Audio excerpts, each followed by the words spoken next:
Index card of day number 23, Lift Your Spirit by Creative Katie. Don't forget to hit the subscribe button if you're not already a subscriber. So one of the challenges of doing the ICADs this year was to use things that were in my stash. For Christmas, I got this little coloring book, and I've been painting them with my Inktense pencil crayons. And some of them I really like, so I've been thinking, well, I need to use them. So that's what I decided to do here. So you see me kind of recycling a background that I didn't really turn out, and I'm going to use what I've painted. Now, because I use Inktense pencils, I sprayed it with Spectrafix to seal it. So I started laying it down there, and then I remember, oh no, I wanted to cut it out.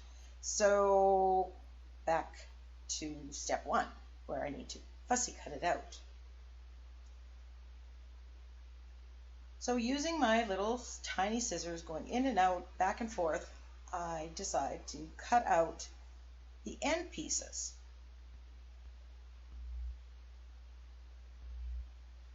Once I went on one side and on the other side, I just folded it over and then cut straight.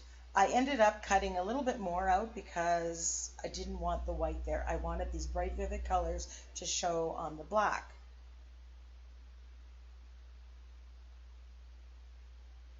And I'm just cutting them a little bit more to fit, and I didn't cut down everything that was there yet. So I just want to make sure that I have enough of it to fit the image in my head.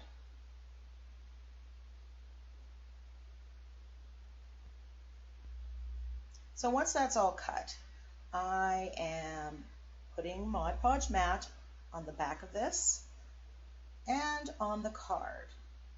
And I don't want to get it all over the card, because especially on a black background that might show, but that was impossible, so I did end up covering the whole card with the matte medium so it was all alike.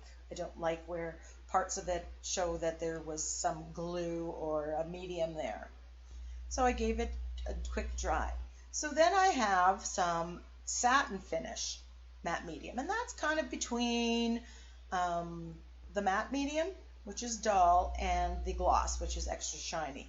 I think I might actually use some pouring medium on this and really make it even shinier.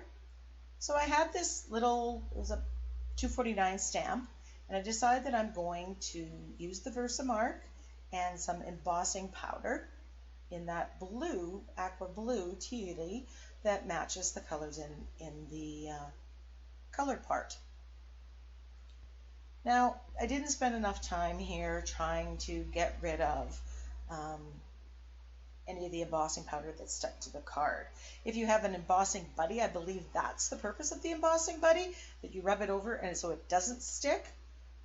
I may have to invest in that because,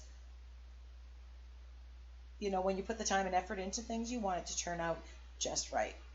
So a quick dry or heat with the heat tool and clean up, because I always get embossing powder everywhere. I don't know.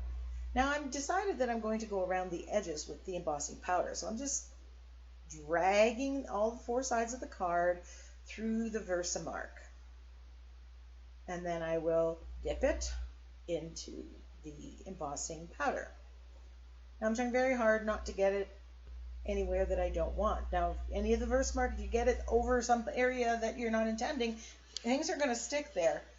So you have to be a little bit more careful.